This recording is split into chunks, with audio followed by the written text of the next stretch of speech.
నమస్తే, నేను మీ Gopi. Welcome back to our channel. ఈరోజు మనతో వచ్చరికి సీనియర్ జర్నలిస్ట్ జగదేవ్ గారు ఉన్నారు. సార్ నమస్తే సార్. సార్, నేను అసెంబ్లీలో ఎంతో చూడముచ్చటగా జగన్ గారు రఘురామకృష్ణరాజు గారు భుజం మీద చేసుకొని మాట్లాడుకోవడం జరిగింది. అంటే బయట టీడీపీ కానీ లేకపోతే జనసేన కార్యకర్తలు ఏమనుకుంటున్నారంటే మరలా రఘురామకృష్ణరాజు వైసీపీలోకి చేరబోతున్నారా అని ఒక ఊహాగానాలు ఉన్నారు. సో దీని మీద మీ అభిప్రాయం అండి?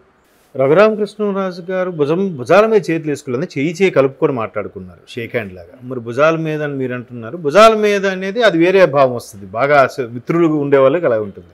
అయితే ఇక్కడ అందరికీ వచ్చిన డౌట్ ఏంటంటే, రఘురామకృష్ణరాజు గారు మొన్న గవర్నమెంట్ ఫామ్ అయిన తర్వాత ఉండి ఎమ్మెల్యేగా ఉన్నారు కాబట్టి, అటువంటి వ్యక్తి సిఐడి వాళ్ళ మీద కంప్లైంట్ చేశారు. సిఐడి వాళ్ళు తనని ఒక ఎంపీ స్థాయిలో ఉన్న వ్యక్తిని కూడా చిత్రహింసలు పెట్టారు, చాలా అరెస్ట్ చేశారు, చాలా పక్క రాష్ట్రాలు ఉంటే వాళ్ళకి ఇన్ఫార్మ్ చేయకుండా ఇక్కడికి వచ్చి చేశారు, రకరకాలుగా మనం వార్తలు చూసాం. సో అది రీసెంట్గా దాని కారకులు ఎవరు ఆదేశిస్తే ఇలా చేశారు అని దాని మీద ఆ సిఐడి బాస్ మీద మాజీ ముఖ్యమంత్రి జగన్మోహన్ రెడ్డి గారి మీద కూడా ఆయన కేసు పెట్టడం జరిగింది.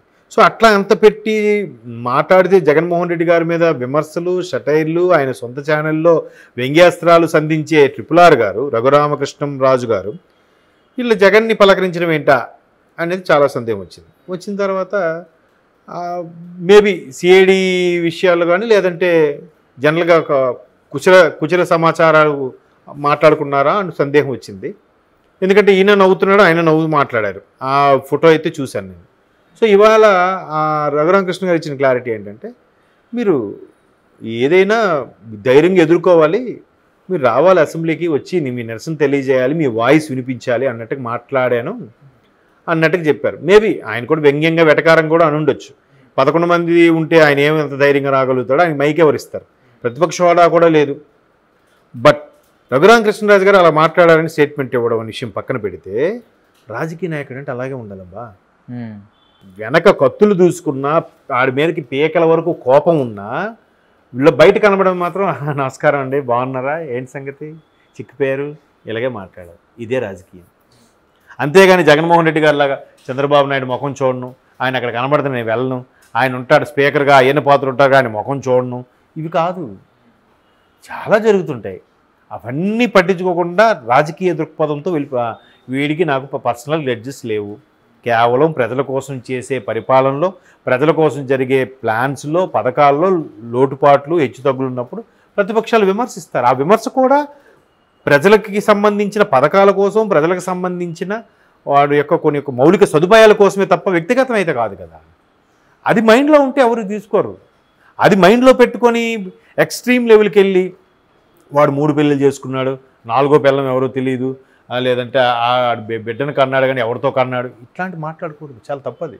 సో రఘురామకృష్ణరాజు మంచి ఎంటర్ప్రీనర్తో పాటు, మంచి బిజినెస్ మ్యాన్తో పాటు, మంచి పొలిటీషియన్ కూడా ప్రూవ్ చేసుకున్నాడు. ఈయనగా పలకరించాల్సిన అవసరం లేదు. ఆయన స్టేచర్కి రఘురామకృష్ణరాజు చాలా పెద్ద బిజినెస్ మ్యాన్, ఆయన చాలా వేల కోట్లకు అధిపతి, పైగా ప్రజాప్రతినిధి. మరి అటువంటి ఒకప్పుడు రాజశేఖర రెడ్డి గారితో చాలా చనువుగా ఉండే వ్యక్తి ఆ దృక్పథంతోనే, ఆహ్వానంతోనే వైఎస్ఆర్సీపీలో జాయిన్ అవ్వడము, నర్సాపు నుంచి ఎంపీ అవ్వడం అన్నీ జరిగాయి. మరి తరగా ఆయనకి ప్రభుత్వం నుంచి ఉన్న వ్యతిరేకత అవ్వచ్చు, ప్రభుత్వంలో ఉన్న రకాల పథకాలు అవ్వచ్చు, ఆయన బాహాటంగానే విమర్శించడం జరిగింది. ఇంకా అప్పటి నుంచి కంటిన్యూ అయిపోయింది. సో అలా విమర్శించినప్పుడు పిలిచి ఏం ప్రాబ్లం ఏంటి మాట్లాడుకోవాలి. కానీ ఆడవాడు బాబు ఆడికి సెంటర్ చేయండి, ఆయన టార్గెట్ చేయండి, ఆయన తీసుకెళ్ళి అరెస్ట్ చేయండి అని అంటే ఆడు ఇంకా శత్రువు అయిపోతాడు, ఆడు కసి పెంచుకుంటాడు నీ మీద. అది కాదు కదా, పిలిచి మాట్లాడండి. ఎందుకు మీరు ఇలా మాట్లాడాల్సి వస్తుంది, ఏమైంది మీకు, నిన్నటి వరకు ఎంత అమ్మాయిగా ఉన్నారు కదా, ఇప్పుడు ఎందుకు ఇలా జరిగింది అని మాట్లాడాలి. రఘురామకృష్ణరాజు గారు కూడా ఒక అడుగు ముందుకేసి సో ఎలాగున్న పలక తప్పే ఉంది. అలాగే ఇప్పుడు ఒకప్పుడు రాజశేఖర రెడ్డి, చంద్రబాబు నాయుడు గారు ఉన్నప్పుడు కూడా బాహాటంగా బహిర్గత చాలా విమర్శలు చేసుకునేవారు. బట్ లాబీలో కనబడేటప్పుడు నమస్కారం బాబు గారు అంటే నమస్కారం రెడ్డి గారు అని. అది కదా ఫ్రెండ్షిప్, అది కదా రాజకీయం.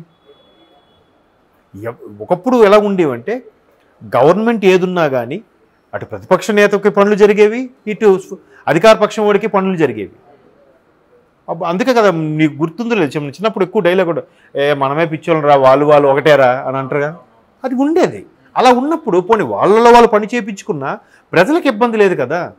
ఈయన ఒక పథకం పెట్టాడు, వీడొచ్చి తీసేస్తాడు, వీడు ఒక పథకం పెట్టాడు, వీడొచ్చి ఈ పథకం తీసేస్తాడు, అల్టిమేట్గా సఫర్ అయ్యేది ప్రజలేగా.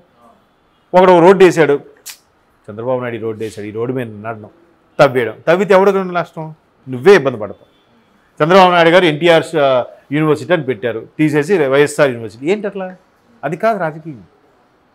సో అలాంటి సందర్భాల్లో RRR గారు కలిసి మాట్లాడి చెప్పారంట, ఇవన్నీ కాదు, గెలిపోవటములు సహజం అనే వృద్ధిలో మీరు రావాలి, మీ వాయిస్ మీరు వినిపించండి, ఉందాగా ఉండని వేసుకోండి అన్నట్టు చెప్పాడు. మరి మొత్తానికి మీరందరూ అందులోకి వెళ్ళిపోతారని ఆలోచిస్తున్నారే. అంటే ఇంకొకటి సార్, బూతులు వరకు ఒక పరిధి అయితే ఆయన్ని గుంటూరు స్టేషన్లో కాళ్ళ మీద కొట్టించి వాతలు వచ్చేలాగా మరీ ఆ విధంగా టూ మచ్ టార్చర్ పెట్టారు. అయినా సరే రఘురామకృష్ణరాజు హుందాగా నవ్వుతూ వెళ్ళి పలకరించారండి. దాన్ని ఏ విధంగా తీసుకోవాలంటే, అయినప్పటికీ ఈయన ఏం చేశాడు, ఒరే నేనరా పొలిటీషియన్ని, ఇప్పుడు ఆయన మార్కులు కొట్టేశాడుగా. ఎలా మార్కులు కొట్టాడు? అంత హింసించిన ఆయనకు కూడా ఆయన వెళ్ళి ఎదురెళ్ళి పలకరించాడు. అబ్బా రఘురామకృష్ణరాజు గారు అంత మంచివాళ్ళరా.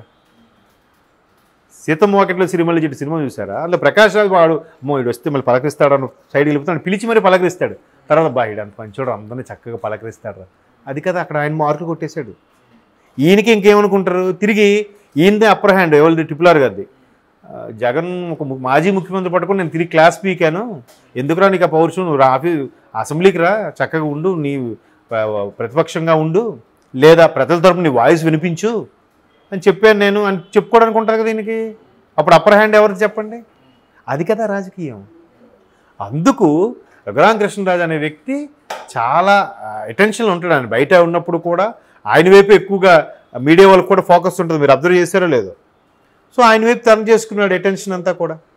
ఇప్పుడు ఏమైంది, తిరిగి జగన్కి ఆయన క్లాస్ పీకినట్టు అయింది. ఇట్లాంటి గెలిపోవటం సహజం. అబ్బా మీరు రండి, మీరు మన ప్రజలు ఇబ్బందులు ఉంటే కూటమి. మీకు ఇంకో సినిమాలో కూడా ఇది ఎగ్జాంపుల్ చెప్తాను, ఛత్రపతి సినిమాలో వాడిని ఫుల్గా రెచ్చగొట్టించి వచ్చే అధిష్టానం పెద్దని విడిచి కొట్టించేలా చేస్తాడు. అక్కడ కొట్టింది ఎవరు? వాడు. కొట్టించేలా చేసింది ఎవరు? కోట శ్రీనివాసరావు. అప్పుడు చెవి దగ్గరికి వెళ్ళి చెప్తాడు కదా, మీకు రాజకీయం రాదురా, రౌడీజం వేరు రాజకీయం వేరు, ఆవేశపడిపోతే పనులు అవ్వు అని చెప్తాడు.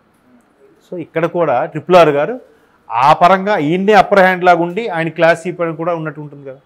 కాబట్టి అంత హింస పెట్టిన తర్వాత ఆయన వైసీపీలోకి వెళ్తాడు అనుకోవడం జరిగే పని కాదు, జరగదు.